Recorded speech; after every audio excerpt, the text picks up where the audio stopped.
She lay on the pavement, shaking, taser wire still in her chest.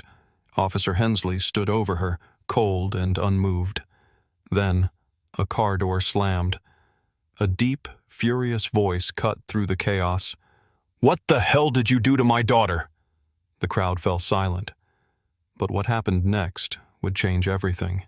Jasmine Carter, a 16-year-old black girl, was walking home from school in a quiet suburban neighborhood. She had her headphones in, lost in her favorite playlist, the rhythmic bass thumping in her ears as she stepped onto the sidewalk leading toward home. The world around her faded into the background. Just another uneventful evening, just another walk she had taken countless times before. The golden hue of the setting sun stretched her shadow long across the pavement, swaying slightly as she walked. Then, flashing blue and red lights tore through the peaceful dusk, bathing the pavement in an eerie, flickering glow. The sudden intrusion sent a spike of unease up her spine, a sharp contrast to the calm she had just been lost in. "Stop right there!" The command, sharp and cutting, sliced through the music, through the air, through Jasmine's moment of peace. Startled, she froze mid-step, her pulse quickening as she turned to see a patrol car idling behind her, the driver's side door swinging open with a creak that seemed to echo in the silence of the street.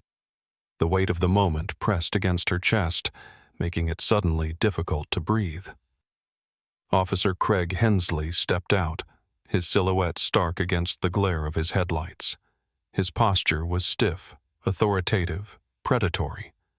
One hand already hovered near his taser, the other resting on his belt as if she were an imminent threat. The badge pinned to his uniform glinted under the street lamp, a stark reminder of the authority he wielded.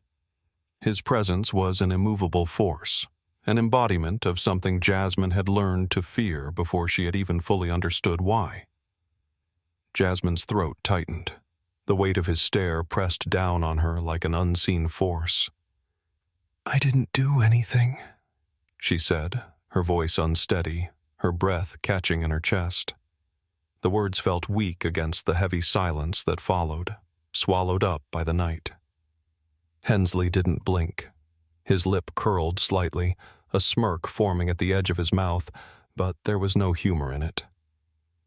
"You fit the description," he said, each word slow, deliberate, laced with something she couldn't quite name but recognized instantly. The blood drained from her face. "What description?" Her voice barely made it past her lips, a whisper lost in the night air. She hadn't run. She hadn't spoken to anyone. She hadn't even seen another soul for the past few blocks. There was no reason for this. Her fingers twitched at her sides, uncertainty clawing at her ribs, but she didn't dare reach for her phone. She knew better. Hensley took a step forward, then another. Too close now.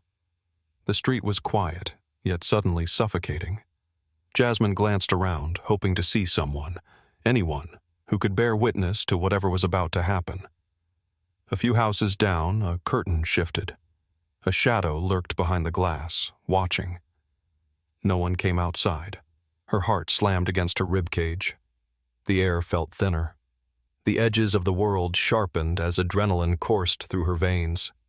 "Sir, I'm just walking home," she tried again, her voice smaller this time. It didn't matter. Before she could say another word, before she could lift her hands or demand an explanation, before she could so much as breathe, he pulled the trigger. Pain exploded through her chest. A violent, electric jolt shot through her body, her muscles seizing instantly, locking her in place. Her knees buckled, and she crashed onto the pavement, her vision going white-hot with agony. A strangled, broken scream tore from her throat. Her limbs twitched uncontrollably. The concrete beneath her cheek was ice-cold, rough, pressing against her skin as her body spasmed beyond her control. She gasped, trying to move, trying to force air into her lungs, but the pain, God, the pain, wrapped around her like chains, squeezing, suffocating. She could hear them now. Gasps, shouting, phones clicking on. A woman's voice, sharp with outrage, cut through the static in her brain. "She's just a kid!" Jasmine wanted to say something, wanted to scream, wanted to beg, but the words wouldn't come. Her body was no longer her own. Through the blur of her lashes, she saw his boots. Black. Shined. Unmoving. Officer Hensley loomed over her, his face void of emotion. His grip tightened around the taser, his fingers twitching, ready to pull the trigger again if she so much as twitched the wrong way. He wasn't afraid. He wasn't reacting out of panic. He had made a choice, and he was watching, studying, like he had done this before. Jasmine could feel her heartbeat in her skull, in her teeth, in her fingertips, hammering like a desperate drum. The wires burned where they dug into her skin, each pulse of electricity branding her deeper, carving the moment into her very bones. She could hear her own breath, ragged and uneven, the weight of reality pressing down on her as the paralysis began to wear off. But the pain lingered, a cruel reminder that it had happened, that it was real. Somewhere in the distance, more voices joined the fray. "You saw that, right? He just tased her for nothing. Somebody call her parents." But Jasmine wasn't sure they'd make it in time. Hensley hadn't moved. He was still standing there, still staring, still holding the weapon like he hadn't just dropped a child to the ground. No urgency, no remorse, like he had all the time in the world. The lights above spun endlessly, red and blue bleeding together, flashing across her vision in dizzying bursts. Somewhere, sirens wailed in the distance, a sound she used to associate with help. But now, it only meant fear. Malcolm Carter had seen combat. He had felt the weight of a rifle in his hands, the recoil shaking his bones as bullets tore through the air. He had crouched in trenches, his breath steady, his heartbeat a war drum in his chest as explosions rained fire from above. He had dragged brothers in arms from the brink of death, their screams echoing in his ears long after the battlefield had faded. He had faced men with guns, men with knives, men with nothing to lose. He had learned to read their eyes, to anticipate violence before it struck. He had seen fear. He had seen death. He had seen the worst of humanity. But nothing had prepared him for this. His daughter, on the ground, taser wires still buried in her chest, her small body shuddering with the aftershocks of electricity. Malcolm's world funneled into a single suffocating point. His breath stalled, his muscles locked. The sounds around him, the murmurs, the gasps, the crackling hum of the taser's charge still lingering in the air, all faded beneath the raw, animalistic roar building in his chest. He saw her eyes, wide, wet, terrified, searching. And then she saw him. A tremor ran through her, a silent plea in her gaze. Something inside Malcolm snapped. The car door slammed before his mind even registered that he'd moved. "Jasmine!" His voice cut through the night, sharp as a blade, loud enough to shake the bones of the men who had done this. The officer standing over her, the bastard, lifted a hand.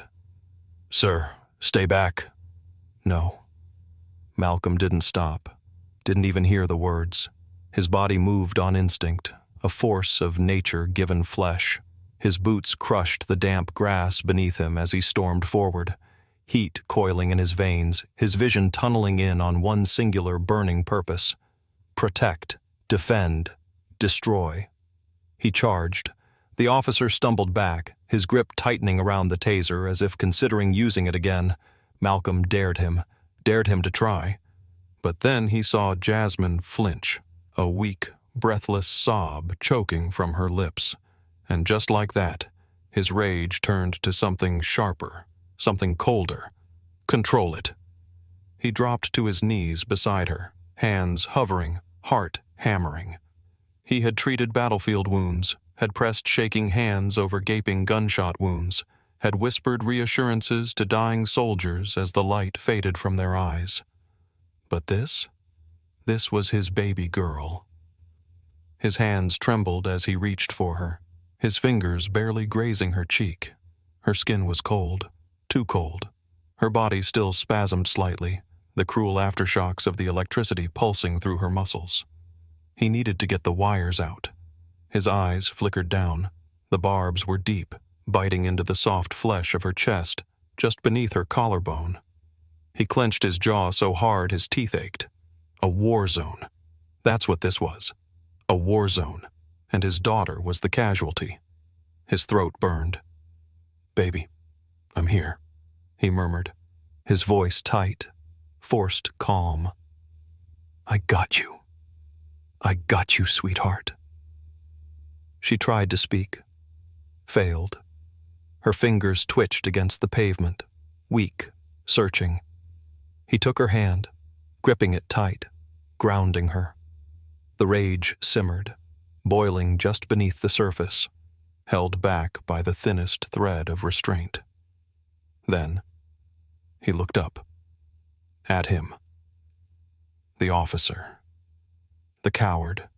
The man who had stood over his daughter, Taser still clutched in his hands, watching like he had done this before. Malcolm rose. Slow, deliberate, each breath measured. And he spoke. "What did you do to my daughter?" The words came quiet. Too quiet. The kind of quiet that meant violence was near. The officer's name tag read, Hensley. A nothing name. A worthless name. A name that would be ripped apart in every courtroom Malcolm could set foot in. Hensley didn't flinch, didn't back away. He squared his shoulders, shifting slightly, bracing. He thought Malcolm was just another angry father, just another grieving black man who would shout, yell, protest, and then disappear. He was wrong.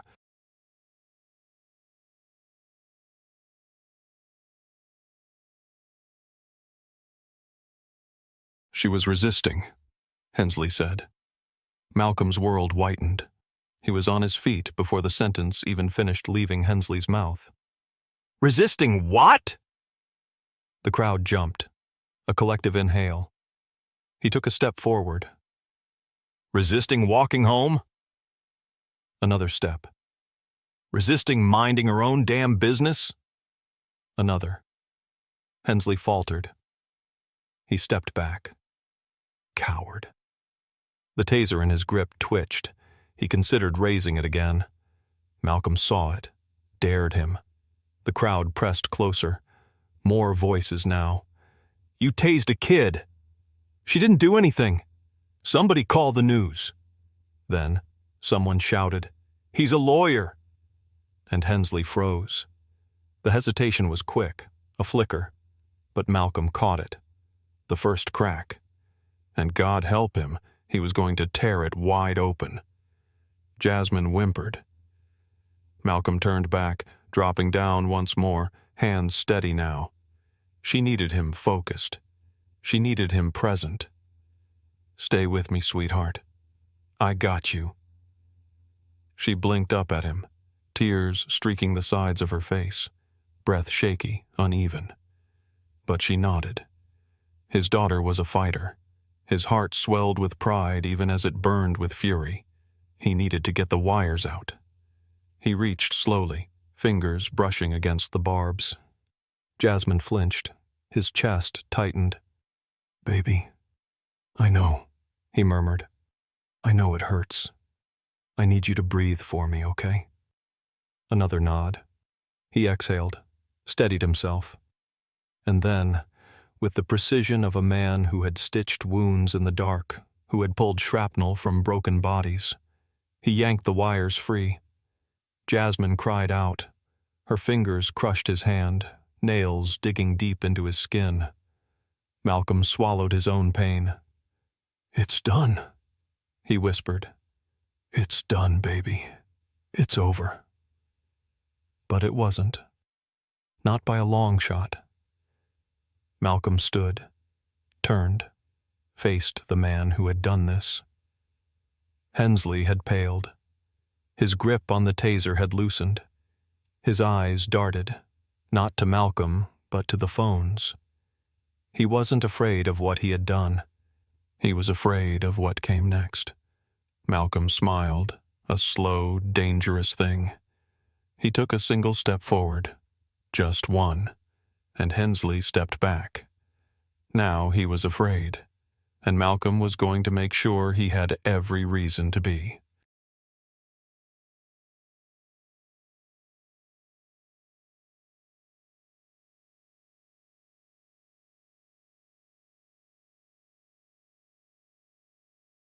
The viral video hit social media like a lightning strike, fast and unforgiving. Within minutes, it was everywhere.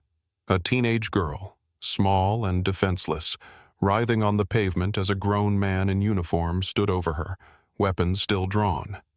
Her screams echoed through phone screens, the electricity visibly jolting through her fragile frame.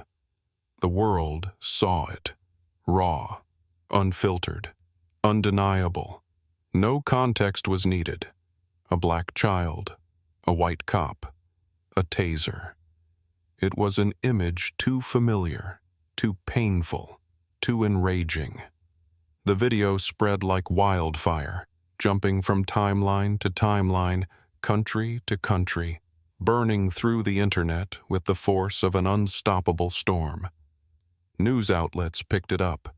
Reporters dissected every frame, playing it over and over, each repetition another wound in the national psyche.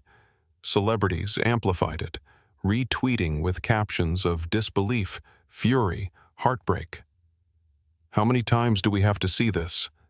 This is America. This officer needs to be in prison. Hashtags took on lives of their own, flooding every platform like a digital riot. #justice for Jasmine, #tase the racist cop, #hold Hensley accountable. And then, another one began to rise. 3 words. 3 words that meant something bigger. 3 words that meant this time was different. 3 words that signaled something unstoppable. Tash, we see you. Because that was the difference this time. The world wasn't just watching, it was seeing, and it was demanding blood. Malcolm Carter wasted no time. He knew how these stories ended if left in the hands of bureaucrats and PR-trained police officials. He had seen enough cases swept under the rug, buried under internal investigations, that meant nothing. Not this time. The night was still young when he made his first call. Civil rights attorneys, journalists, activists. He had built a network over years of legal battles, and now he called in every favor. Emails flooded inboxes. Statements were drafted. News stations received exclusive interviews. By dawn, Malcolm Carter's name was all over national television. My daughter was walking home. That's her crime. Officer Hensley didn't just attack Jasmine. He attacked every black child who's ever been told they don't belong. And we're going to make sure he never does it again. The police department scrambled. Their first statement was weak, tepid. We are aware of the incident and will conduct a full review. The internet laughed at them. A review? The video was right there. By morning, the pressure was suffocating. News vans lined the street outside the Carter home. Protesters gathered at the police station, signs raised, voices unified. And Hensley? His name was everywhere.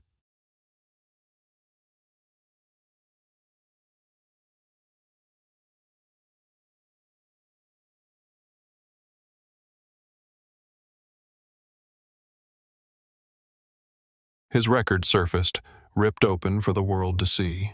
Excessive force complaints, racial profiling allegations, cases that had been quietly dismissed, settlements paid, victims silenced.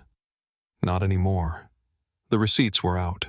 Screenshots of old reports, buried disciplinary actions, past victims coming forward.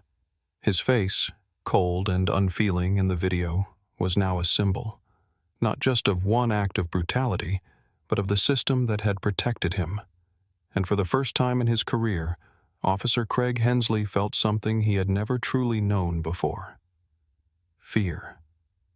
By the afternoon, the protests had exploded. Crowds swarmed the streets. The police station was barricaded with bodies, chants shaking the walls. Signs filled the air, some with Jasmine's face, others with 4 simple words: "We see you now." National news anchors stood in the chaos, their microphones capturing a movement too big to contain. More stories emerged, more videos surfaced, other names, other Jasmines, names that had been forgotten, cases that had been buried. And one by one, they were dragged into the light. The police department panicked. They tried another statement: "We take these allegations seriously and are launching a full investigation into Officer Hensley's conduct." Too late.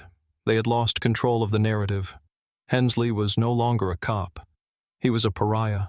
His home address leaked online. People camped outside, chanting, filming, waiting. His family went into hiding. His lawyers refused his calls. His superiors distanced themselves. The department placed him on administrative leave, but it wasn't enough. By evening, Malcolm Carter stood in front of a sea of protesters, his voice booming through a megaphone, the weight of a father's grief and fury filling every word. "We don't want him suspended. We want him charged." The crowd roared. "We don't want investigations. We want convictions." Louder. "We don't want statements. We want justice." The chants shook the city. And in his house, barricaded from the world, drowning in his own silence, Craig Hensley sat alone, phone in his trembling hands, scrolling through an internet that had turned him into the villain of the nation. He had never been held accountable before. He was now, because the world wasn't just watching anymore. The world was seeing, and it wasn't looking away. The police department held a press conference, but no one was there to listen. The chief of police stood at the podium, his jaw tight, his grip on the paper in his hands just shy of white-knuckled. He looked like a man who had been forced to stand there, not one who wanted to. The weight of the cameras, the flashes, the microphones shoved forward like weapons. It was suffocating, but nothing compared to the rage rolling off the crowd in waves. Behind him, officers stood in a rigid line, their uniforms crisp, their faces blank masks of detachment. They were trained for this: damage control, containment. But even they knew this time was different. The chief cleared his throat. The paper in his hand trembled slightly. He knew what was coming. Everyone did. And yet, he had to say it. "The officer involved has been placed on administrative leave pending an internal investigation." Silence. A heartbeat. Then, chaos. Boos. Shouts. Angry voices clashing all at once, overlapping in fury. "That's not enough," someone bellowed. "Administrative leave? He tased a kid." "Why is he still getting paid?" The chief opened his mouth, but the words never came. A reporter cut through the noise, voice sharp as a blade. "Why was an unarmed child tased?" No answer. Another reporter stepped forward, pressing harder. "Why is Officer Hensley still getting paid?" The question hung in the air like a slap. The chief hesitated, a flicker of something behind his eyes. Frustration, panic, calculation. His mouth twitched like he wanted to respond, but he knew. Anything he said would only add fuel to the inferno. Because there was no good answer. Because they all knew why. The tension was suffocating, the pressure mounting, the cameras rolling, waiting for something, for anything. And then, a new voice cut through the chaos, strong, steady, deliberate. "He won't just lose his job." The crowd parted slightly, shifting toward the source. Malcolm Carter. He stood among the reporters, his posture unshaken, his presence an unmovable force. The cameras found him, zoomed in, locked on. His eyes burned with something deeper than anger, something heavier than outrage. It was certainty. He'll lose everything. The words were not a threat. They were a promise. The chief shifted, his grip tightening on the podium. His officers stiffened behind him, but none of them moved. They couldn't. Not against this. Not against him. The world was watching. Malcolm Carter took a step forward, the crowd parting around him like the sea before a storm. His voice was measured, each word carrying weight. This is not going away. The chief swallowed hard. Malcolm tilted his head slightly, studying the man behind the podium like a predator assessing prey. You think this ends with a paid vacation? The chief didn't answer. He didn't have to, because everyone already knew the answer. Social media was relentless. The press conference was a disaster, and the internet made sure no one would forget it. The video clips spread like wildfire. The hesitation in the chief's face, the stammer in his voice, the moment Malcolm Carter took control of the narrative in front of the entire country. Memes flooded the timeline. Administrative leave equals paid vacation for racists. Hensley's pension. Jasmine's life. Trending topics changed. Fire Hensley. Charge. Hensley. No justice, no peace. The police department's website crashed from the sheer volume of emails and complaints. The mayor's office was overwhelmed. The governor was forced to respond. This wasn't just a local issue anymore. This was national.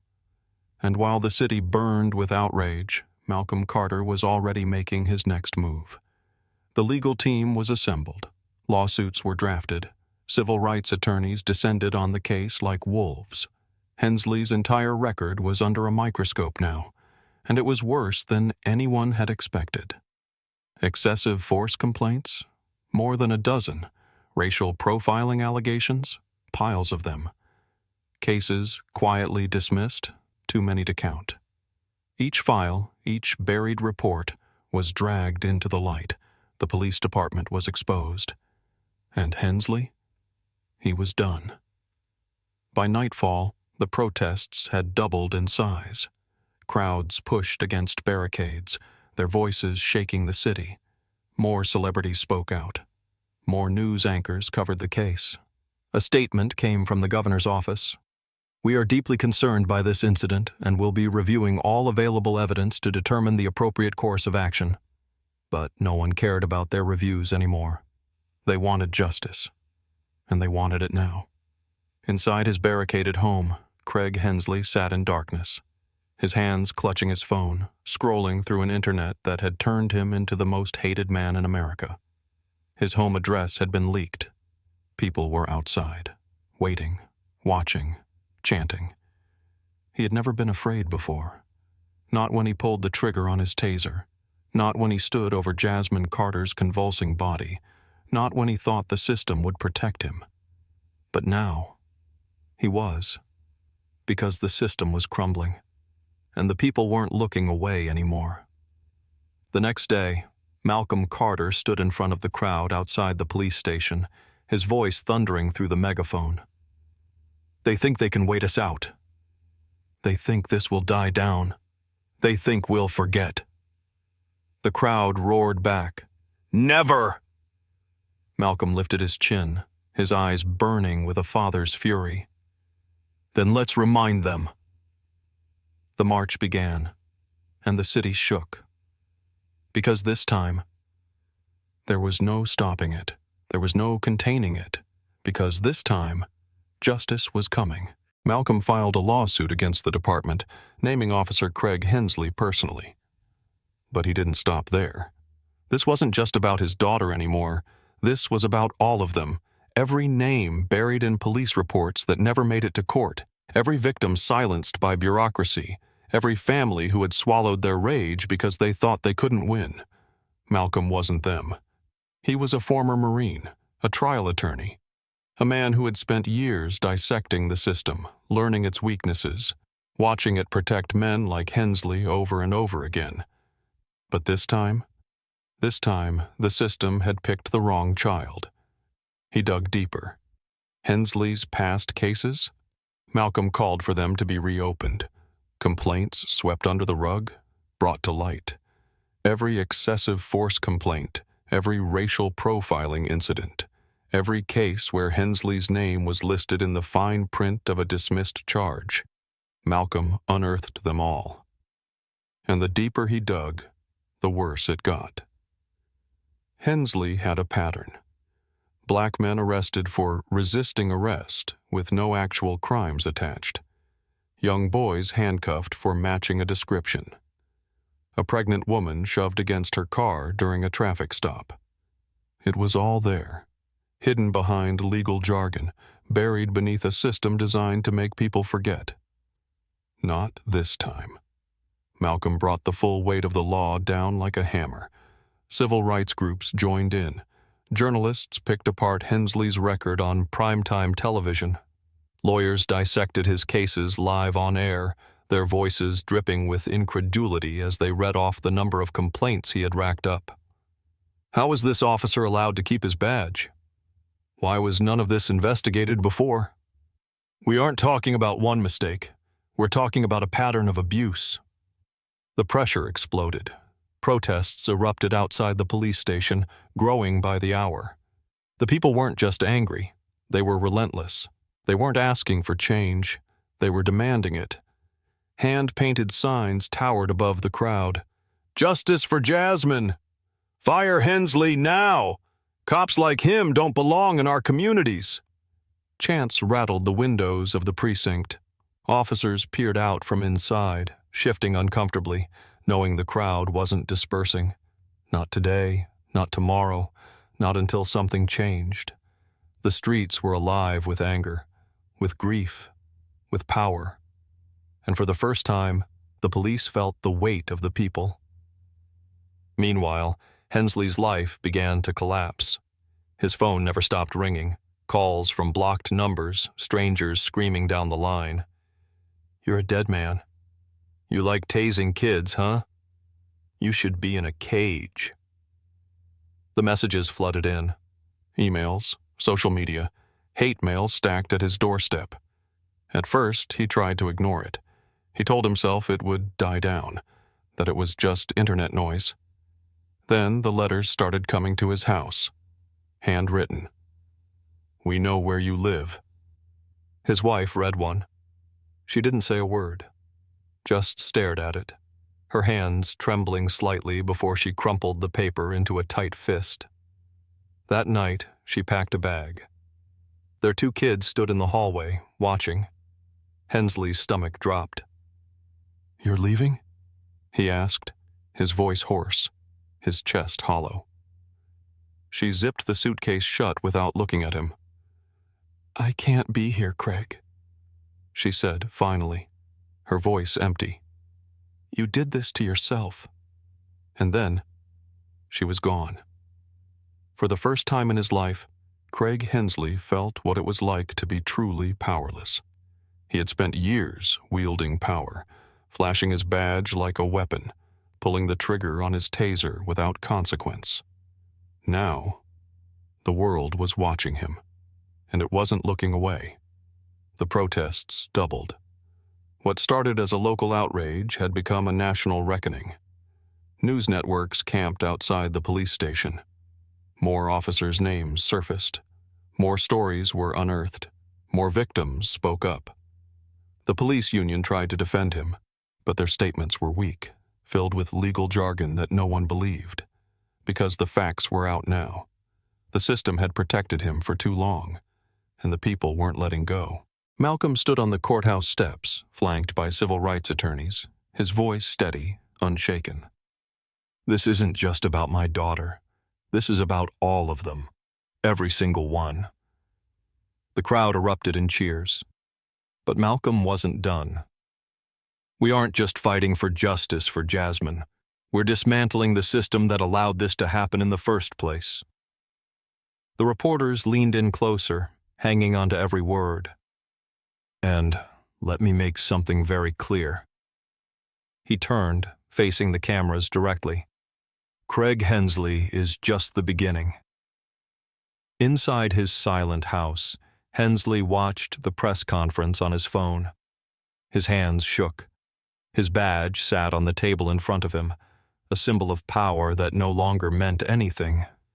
His phone buzzed again. He didn't answer, because he already knew what it said, because he already knew what was coming.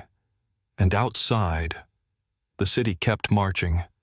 The people didn't stop, because this time, they weren't asking. They were taking justice into their own hands, and for once, the system had no choice but to listen.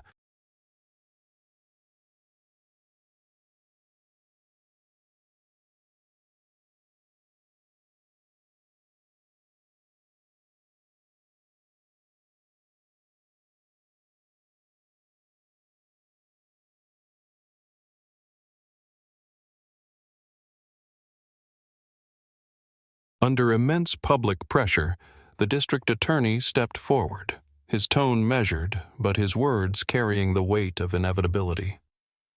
The room was silent, suffocating in its anticipation. Cameras rolled, microphones stretched forward like hungry vultures, waiting to feast on the next syllable. He took a breath, glanced at his prepared statement, then finally spoke.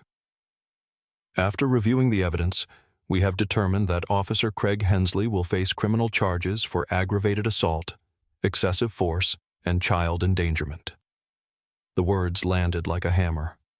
A police officer, not just under investigation, charged. It didn't happen. It wasn't supposed to happen. The system wasn't designed to hold men like Hensley accountable. It was built to protect them. But this time, the walls had cracked, and through them, the fury of a nation poured in like a flood. The announcement hit the airwaves within minutes, blasting across every news channel, every website, every phone screen in the country. Then came the mug shot. His face, once framed by the authority of a badge, now stared back at the world under the stark, sterile lighting of a police booking station. His jaw was clenched, his eyes hollow, stripped of the power he once carried so effortlessly. The same man who had stood over Jasmine as she convulsed on the pavement, who had drawn his weapon on a child without a second thought. Now, he stood in front of a judge, hands cuffed, stripped of everything that had once shielded him. His name wasn't whispered anymore. It was shouted. It was plastered across every headline, every television segment, dissected on every panel discussion. Former Officer Craig Hensley faces felony. Charges in brutal tasing of black teen.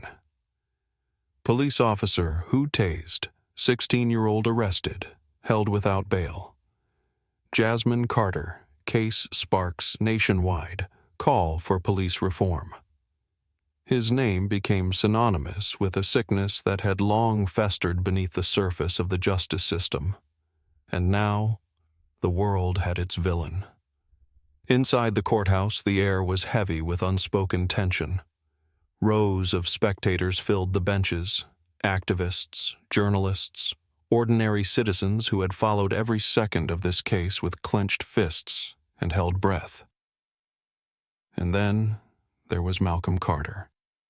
He sat near the front, his presence a silent force, unwavering, immovable. He didn't fidget. He didn't shift. He just watched. There was no satisfaction in his expression, no smugness, no victory. There was only certainty. This was always where it was going to lead. Hensley shuffled in, flanked by two officers, his wrists bound in cold steel. The courtroom, though full, felt still. He didn't meet Malcolm's eyes. He barely looked up at all. The judge entered, commanding immediate silence. Papers rustled. Lawyers whispered. The prosecution laid out the charges, each word cutting through the air with precision. Aggravated assault, excessive force, child endangerment. Each charge stacked upon the last like stones building a wall too high to climb.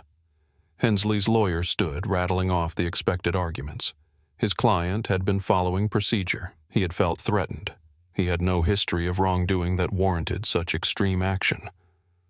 Lies. And the court knew it. The world knew it. Then came the motion for bail, a routine request. Expected. Unsurprising. Hensley was not a flight risk, they argued. He had a family, ties to the community, no prior criminal record. The judge listened. Unreadable. The room tensed. A pause. A breath. Then, bail is denied. It was a single sentence, but it roared.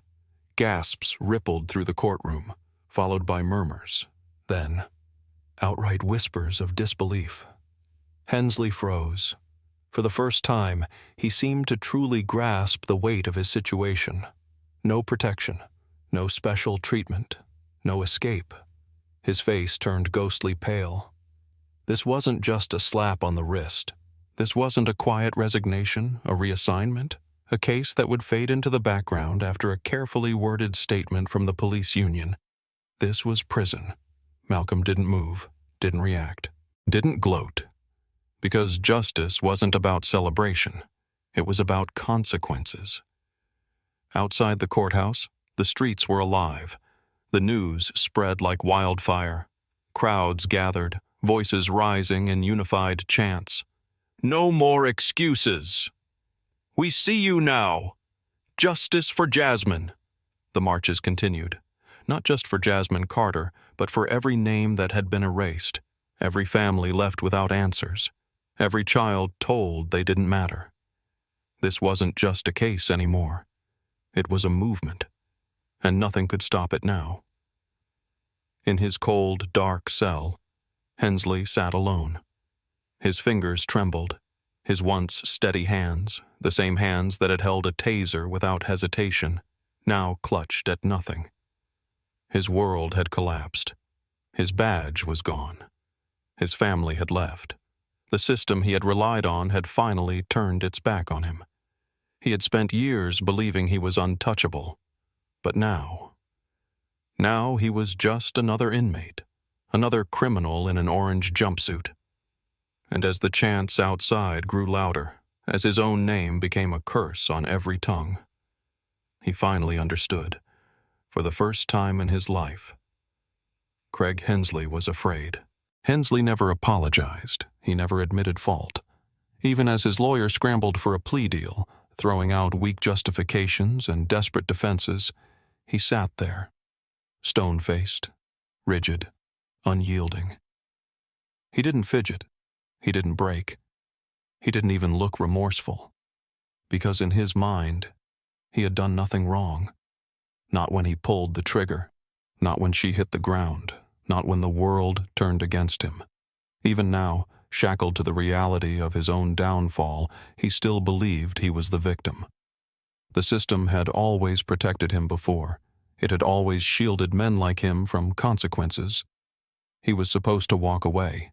He was supposed to get a quiet resignation, a pension, maybe a short-lived public outrage that would fade when the next headline stole the country's attention. But not this time. The world had seen. And the jury?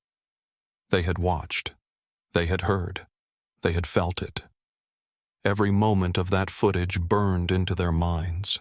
A teenage girl walking home doing nothing wrong. The sudden flash of red and blue lights. The barked order. The second of confusion before pain. Jasmine's body convulsing on the ground. Electricity surging through her small frame. The scream that had split the air like a gunshot. And then, him, standing over her, watching, unmoved. They had seen it all. And when the prosecution played that video, frame by frame, slowing it down, letting every detail soak into the courtroom like bloodstains that wouldn't wash out, it became undeniable. This wasn't a split-second decision. This wasn't a mistake. This was an act of cruelty. No threat, no resistance, just violence for the sake of power. The prosecution tore through every lie, every excuse. No, Jasmine hadn't matched a description. No, she hadn't been armed. No, there was no justification for deploying a taser on a child. And no, it wasn't just policy. It was him. His choice. His action. His responsibility. The defense squirmed, clawing at any angle they could, but the weight of the evidence crushed them. Witness testimonies, medical reports, history, Hensley's past complaints, his record of excessive force, his pattern of targeting young black men and women under the guise of law enforcement. He had gotten away with it before. But this time, there was no backdoor escape, no quiet cover-up, no thin blue line to shield him from consequence. The jury deliberated for hours, but they didn't need to. The decision had already been made the moment they saw that video, the moment they heard Jasmine's screams echo through the silent courtroom. The weight of justice pressed down on them, heavy and inescapable. And then, the moment came. The air inside the courtroom was thick, suffocating with anticipation. The judge's voice cut through the silence, a final blade of reckoning. Guilty. Hensley's jaw clenched. His fingers curled into fists. His lawyer exhaled sharply, defeated. A ripple of reactions surged through the crowd. Gasps, relief, triumph. A release of something that had been held in for too long. Malcolm Carter sat still, expression unreadable, but his eyes locked onto Hensley with a look that said everything. You lost. The judge continued, his tone unwavering, the authority in his words carrying the weight of a nation that had waited too long to see this happen. 10 years in prison. A collective gasp filled the room. Someone let out a sharp breath. Someone whispered, "Finally." Someone else murmured, "Not enough." But it was something. It was more than what men like Hensley had ever faced before. The gavel slammed down, final, absolute. Hensley's face drained of color. He turned to his lawyer, but there was nothing left to be done. The sentence was given. The system he had once used to shield himself had now turned its back on him. Officers approached, cuffs ready, and as they clicked around his wrists, the reality settled in. This was real. This was happening. The authority he had once wielded was gone. Now, he was just another criminal in the eyes of the law. Outside the courthouse, the streets erupted. The news spread like wildfire. Protesters cheered, shouted, wept. Some hugged strangers, holding on to something they had thought they would never see. Accountability. The marches didn't stop. Because this wasn't just about Jasmine anymore. This was about all of them. Every name that had been buried. Every victim who never got their day in court. And inside his cold, dark cell, Hensley sat alone. His fingers trembled.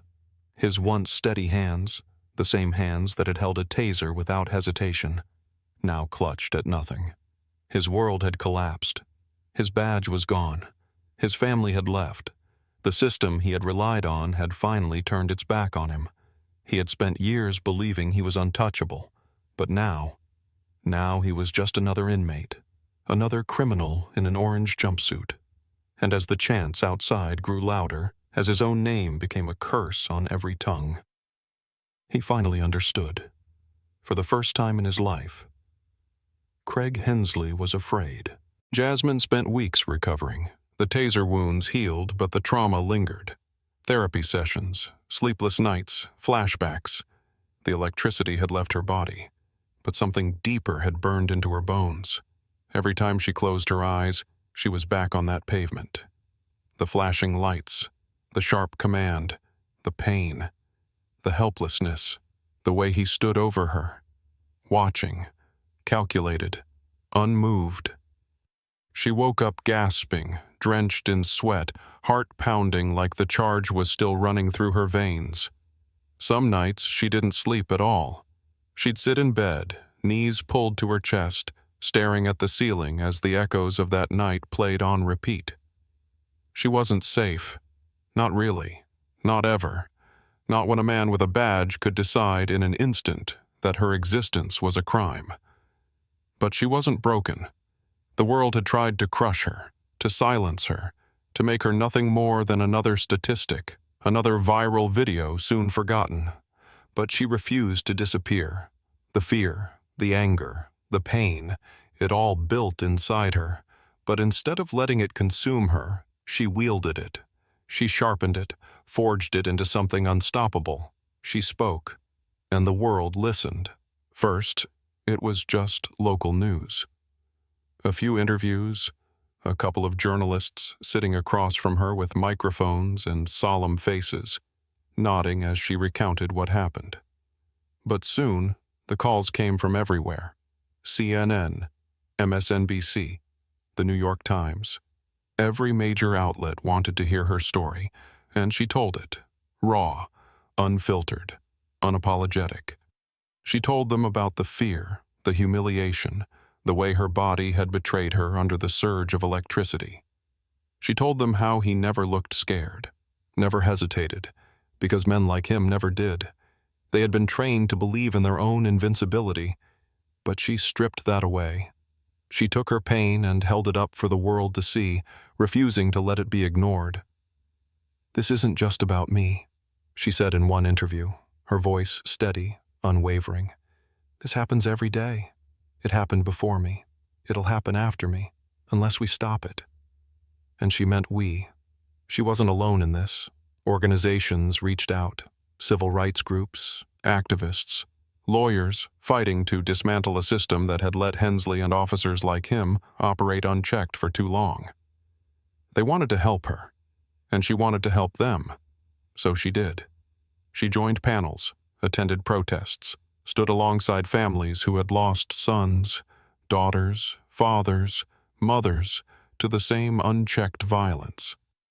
People who had been screaming for justice long before her name ever hit a headline. And when she spoke, people listened. She didn't want sympathy. She wanted change. Laws began to shift. Policies were questioned. People in power were suddenly uncomfortable, forced to answer for the failures they had ignored. They called her the girl who changed the system. She hated that title, because she knew the truth. The system hadn't changed. Not yet. Not enough. But she would make sure that when it did, it wouldn't be a headline. It would be permanent. She had learned something about power. It didn't come from titles, from offices, from laws written on paper. It came from people, from voices, from refusal. The more she spoke, the more people refused to look away, the more cracks formed in the structure of something that had once seemed immovable.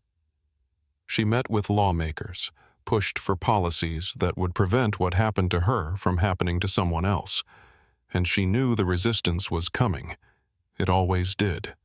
There were people who didn't want the system to change because it had never hurt them. There were politicians who benefited from its failures.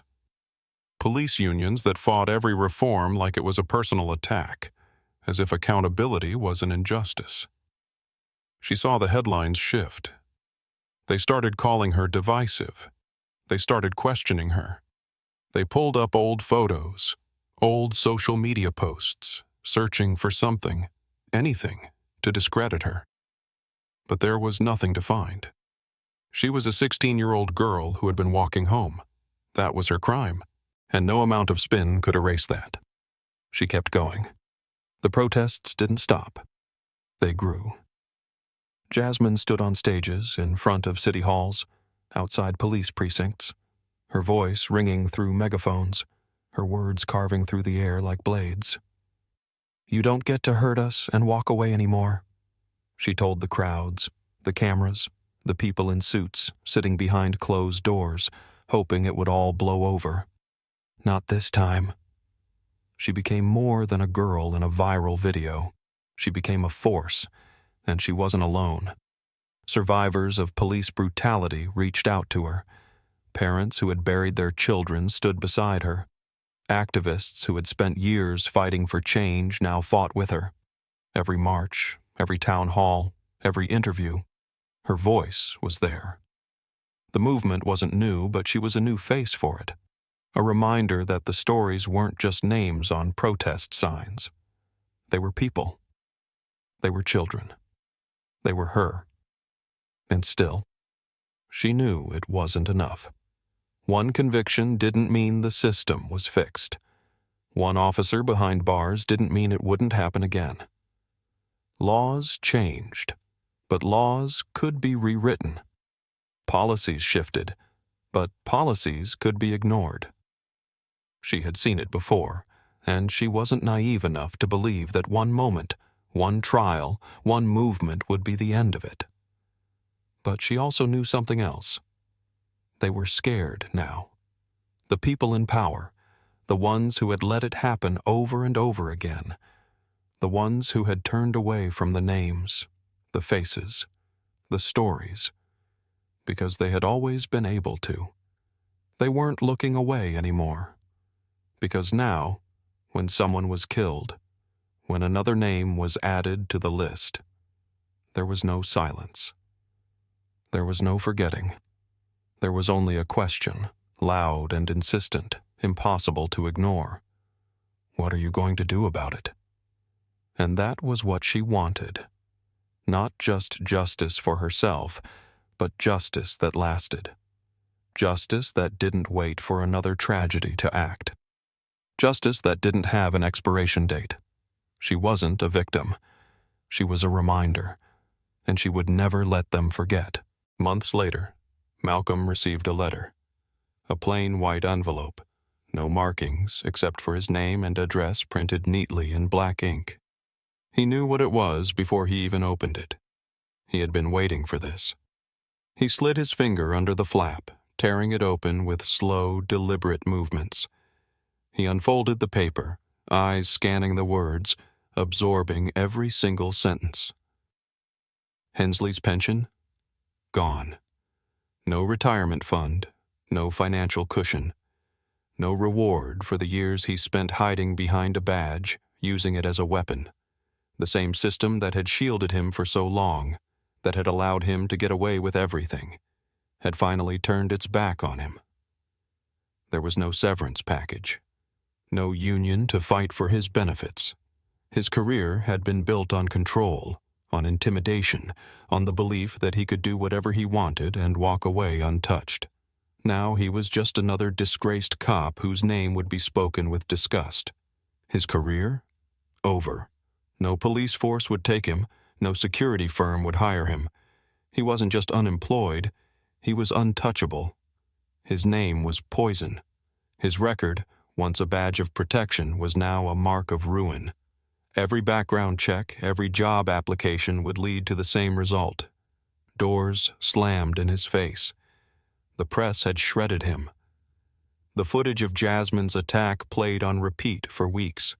His mugshot had become a symbol of everything wrong with the system. Commentators dissected his past.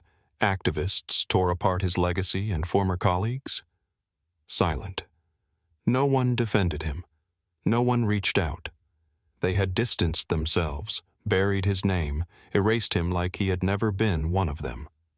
His house? Foreclosed. It started with the legal fees. His wife had left, taking the kids, the savings, what little dignity he had left. Then came the lawsuit. He had been personally named, held accountable, forced to pay damages that drowned him in debt. His home, the one he had once walked into every night feeling untouchable, was gone. Evicted, bank-owned. Another consequence. Another piece of his life stripped away. The system had protected him for years. But not this time. This time, it protected Jasmine. It protected the truth. Her case had set a precedent. It had forced lawmakers to pay attention, to confront the cracks in the foundation of their system. The pressure had been relentless. New laws were introduced. Policies were changed. Departments were forced to revise use of force protocols, to implement stricter oversight, to hold officers accountable in ways they never had before. And Hensley? He sat in a prison cell, No badge, no power, just another convict in an orange jumpsuit. The reality of it sank in slowly. The walls around him, cold and gray. The cot, stiff and unforgiving. The metal toilet in the corner. The uniform, no longer blue, but a dull, standard-issue orange. His name wasn't spoken with respect. It was muttered in contempt. He was no longer the man who ordered people to step back, to obey, to submit. Now, he was just another inmate.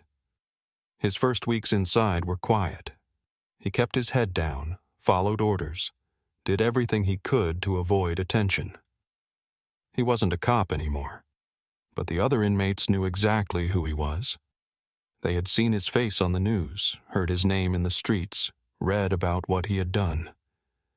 And they were waiting.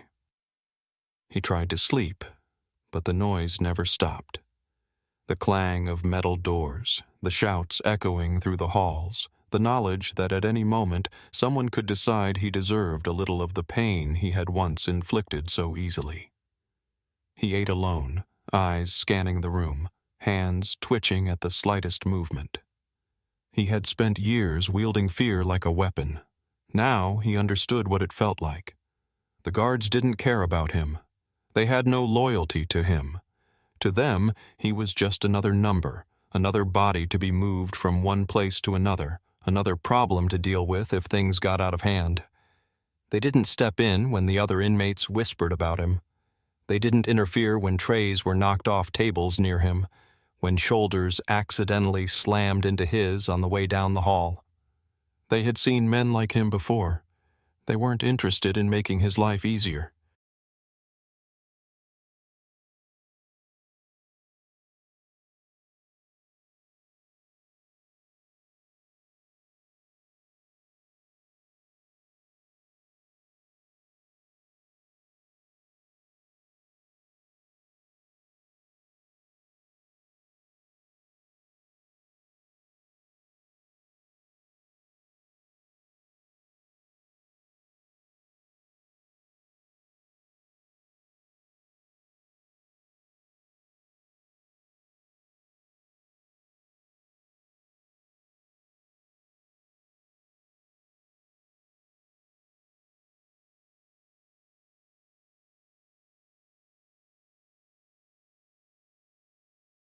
And Malcolm?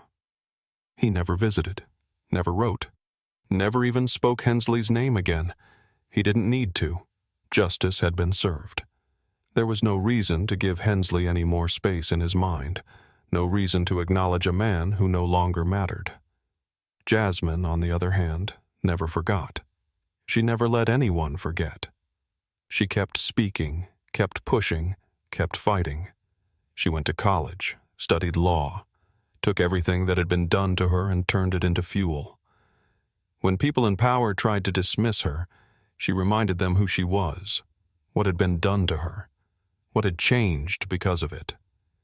Hensley would spend 10 years in a cell.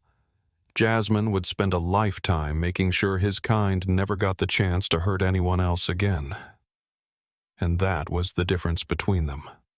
She built something out of the wreckage. He was the wreckage.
A year later, Jasmine stood in front of a packed auditorium, the stage lights casting a golden glow across her face, illuminating the steady confidence in her stance. The room was filled. Activists, lawmakers, journalists, students, families of victims, people who had seen her story unfold from behind screens and news headlines, people who had marched, protested, shouted her name in the streets, people who had been fighting long before her, and people who had only now begun to understand what the fight truly meant. She didn't need notes. She didn't need a script. Every word that left her mouth was carved into her memory, into her bones, into the year she had spent rebuilding herself from the wreckage of that night. My father always told me, justice isn't given, it's taken. Applause thundered, rolling through the room like a storm, but she stood still, waiting, letting it settle, letting them feel the weight of what she had just said. Then she lifted her chin, her voice steady, unshaken. And we took it.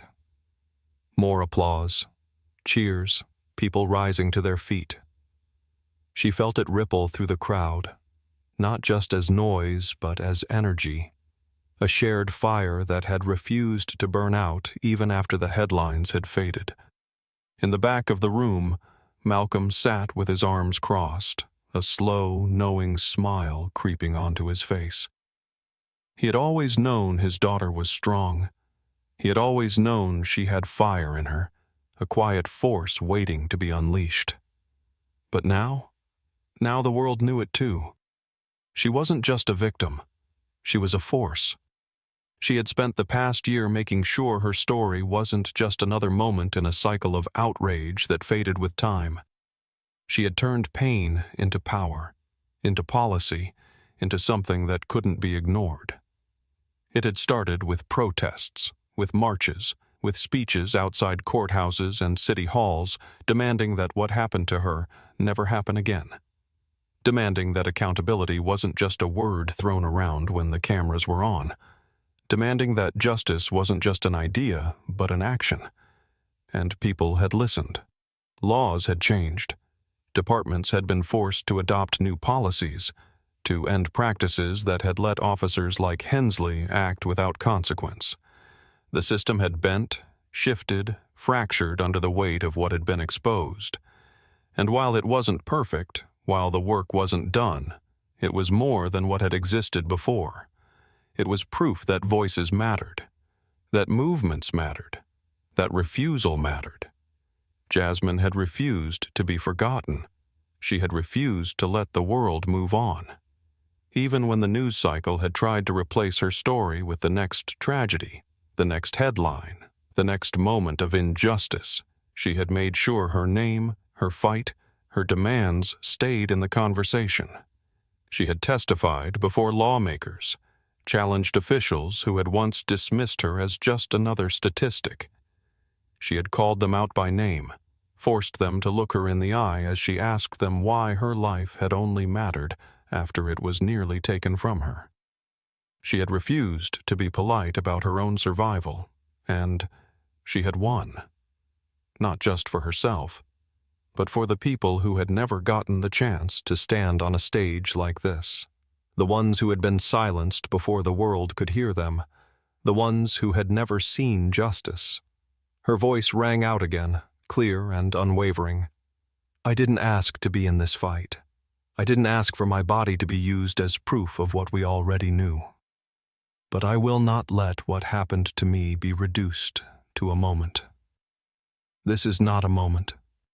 This is a movement. And I will not stop until justice isn't something we have to fight for. It's something we can expect. The room shook with applause, but she didn't move. She let them cheer, let them feel what she felt, that this was bigger than her, bigger than any single case. This was history. Somewhere in a prison cell, Craig Hensley sat alone, the walls around him bare, his future nothing but a routine of locked doors and time that no longer belonged to him. He had once wielded power with impunity, confident that the system would protect him.